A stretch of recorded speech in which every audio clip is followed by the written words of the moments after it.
Hai, cerita ini dimulai dengan seorang wanita Jane dan suaminya Leonard melakukan perjalanan ke Naples, di mana Leonard telah disewa untuk mengajar dan tampil dengan instrumen pilihannya biola.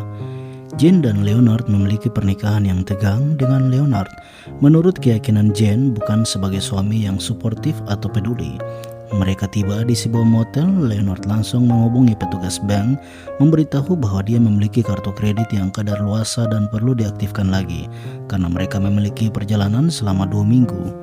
Setelah mencoba mendinginkan suasana dengan makan malam di restoran, keduanya kembali ke motel membaca buku dan Jane berkomentar dengan buku yang dibaca Leonard. Tapi Leonard sangat tidak ingin dikomentari bacaannya. Keesokan paginya saat Leonard akan pergi, Jane memberitahu Leonard bahwa setelah Leonard pergi, dia mungkin ingin jalan-jalan di kota itu untuk melihat sesuatu yang bisa dibelikan. Leonard menyetujuinya, namun meminta Jane menitipkan pesan kepadanya. Sementara sebelum Jane pergi bekerja, Jane memulai menulis semacam memoir tentang pengalaman neneknya dalam Perang Dunia. Kemudian Jane bepergian dengan kapal feri mengunjungi Pulau Ischia untuk menghindari kepenatan yang dihadapi sendirian di kamar hotel dia dan Leonard. Dan setelah sampai di Pulau Ischia, dia menelpon suaminya, mengirimkan pesan suara kepadanya untuk keberadaannya. Jane juga tak henti terus mendengar memoir neneknya tentang cerita masa lalunya. Sementara saat berjalan-jalan, Jane yang kebingungan dengan pulau itu, dia bertanya kepada seorang pemuda, Caleb, yang berjalan di situ. Caleb adalah seorang pria muda yang berusia 19 tahun, lebih muda darinya. Setelah menanyakan alamat itu pada Caleb, Jane melanjutkan perjalanan kaki, tapi Caleb mengejarnya dan menawarkan Jane untuk mengantarkannya dengan alasan Caleb memiliki tujuan yang sama. Ketika mereka berjalan santai di jembatan, Caleb memulai percakapan dengan menanyakan suaminya Jane tentang apa pekerjaannya, dan Jane menjawabnya jika Leonard memainkan musik biola dan sedang mempersiapkan konsernya. Jane kemudian membeli tiket untuk mengunjungi kastil tua dan diikuti oleh Caleb. Namun ketika Caleb kekurangan 50 sen, dia minta kepada Jane dan mereka berdua melanjutkan perjalanan mereka. Di mana Caleb juga menceritakan bahwa dia pernah datang di situ beberapa bulan yang lalu dengan organisasi sukarelawan yang didedikasikan untuk belajar populasi peninggalan lumba-lumba dan paus di Teluk Napoli. Tapi Jane masih ragu dengan cerita Caleb, namun Caleb menjawabnya dengan sungguh-sungguh. Caleb juga mengungkapkan bahwa dia berulang tahun hari ini dan Jane langsung mengucapkan selamat kepada Caleb untuk hari baiknya. Sementara mereka di ketinggian kastil, Caleb mengucapkan kata penulis Vittoria Colonna bahwa cinta mengajarinya untuk memakan api dan air mata, untuk mengubah harapan layu menjadi hijau melalui keinginan, untuk memperbudak kembali hatiku setiap kali. Cinta membebaskan wajah mulianya dari penghinaan berat itu. Kata-kata itu mengejutkan Jane yang telah dia tahu kalau Vittoria Colonna pernah tinggal di kastil itu.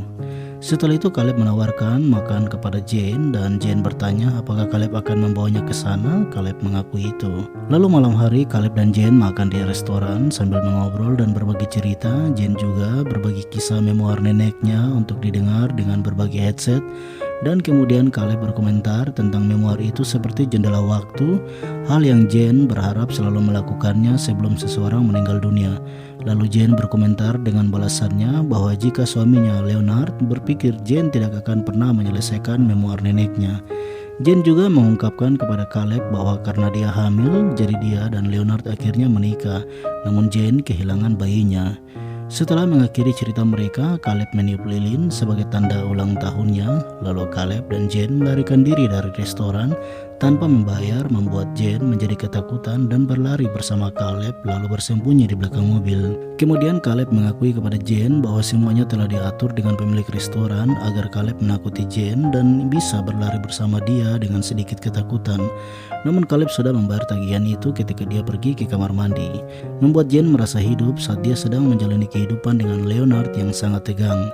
Kemudian saat berjalan, Caleb meminta nomor telepon Jane, tetapi dia menolak dan memberitahu Caleb kalau dia sedang mengejar kapal feri untuk kembali ke kamar hotelnya.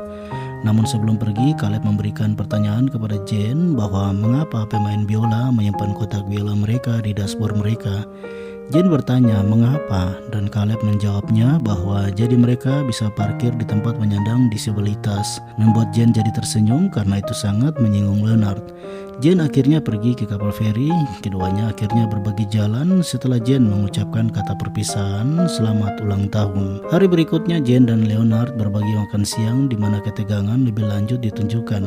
Dengan Leonard tidak mengerti mengapa Jane memiliki ketertarikan dan kecemburuan pada kehidupan remaja muda bebas perawatan yang Jane ceritakan setelah dia bertemu Caleb. Saat Jane mengatakan ini, Caleb tiba-tiba ada di restoran dan duduk bersama pasangan itu atas undangan Jane.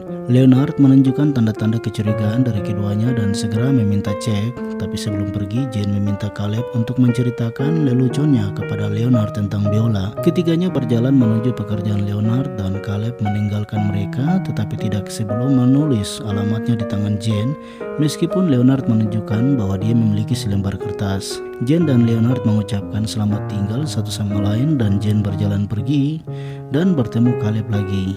Jane bertanya pada Caleb apakah dia mengikutinya dan dia bertanya apakah itu aneh. Keduanya berjalan bersama dan Caleb mengaku kepada Jane bahwa dia tidak bisa tidur setelah bertemu dengannya dan benar-benar berencana untuk bertemu dengannya sehingga dia bisa melihatnya lagi. Keduanya berbagi pelukan dengan penuh semangat, namun Jane segera menarik diri dan mempertanyakan motif Caleb sebelum pergi dan menyuruhnya untuk tidak mengikutinya. Jane pulang untuk mandi tetapi menulis alamat Caleb di buku catatannya agar dia tidak kehilangan alamatnya saat dicuci. Jane mencoba untuk menyalakan kembali percikan dalam pernikahannya dan mencoba untuk memulai keintiman di antara keduanya. Tetapi Leonard menolaknya, alih-alih berkonsentrasi pada pekerjaannya. Sekali lagi Jane mulai melihat celah dalam pernikahannya dan segera mengikuti alamat di bukunya untuk menemukan Caleb. Keduanya berbagi hari berjalan, menari dan berenang di sekitar pulau sebelum keduanya berhubungan bersama di rumahnya. Jane kembali ke kamar hotel dan keesokan paginya Leonard menegurnya karena membiarkannya mengkhawatirkannya, terutama ketika dia mengklaim dia hanya berjalan sepanjang malam. Jane memberitahu Leonard bahwa mereka perlu berbicara, tetapi dia bersikeras bahwa dia harus pergi bekerja. Malam itu ketika Leonard tiba di rumah, mereka berkelahi dan Jane mengakui perselingkuhannya padanya. Leonard marah pada awalnya melempar gelas ke dinding, tetapi segera meminta Jane untuk melakukan apa yang perlu dia lakukan. Dia juga memintanya untuk menemuinya di stasiun kereta api pada pukul 4.30 keesokan harinya sehingga dapat meninggalkan negara itu bersama-sama dan memperbaiki kembali pernikahan mereka dengan tidak ada rasa bersalah dan tidak ada pertanyaan yang diajukan. Jane menghabiskan keesokan paginya dengan Caleb tetapi memutuskan untuk meninggalkannya dan menolak tawarannya untuk bepergian bersamanya. Jane muncul di stasiun kereta tempat Leonard menunggu. Leonard tersenyum tetapi juga menunjukkan bahwa dia berada di jalur yang salah dan perlu menyeberang agar mereka bisa pergi bersama. Jane balas tersenyum dengan sedikit kesedihan dan sebuah kereta datang dan menghalangi pandangan Leonard tentang Jane. Ketika kereta berangkat, Jane juga pergi menyeretkan dia naik kereta dan meninggalkan Caleb dan Leonard, tetapi juga meninggalkan Leonard yang terakhir berdiri sendirian di stasiun kereta dengan kecemasan dan kekecewaan, kesedihan dan tangisan. Demikian video alur ceritanya, saya harap Anda menyukainya. Jangan lupa berikan dukungan subscribe, berlangganan lebih banyak konten seperti ini, dan tekan tombol suka untuk membantu kami. Dan berikan komentar jika Anda memiliki rekomendasi film lain untuk kami rekap film favorit Anda. Terima kasih telah menonton dan selalu berhati-hati.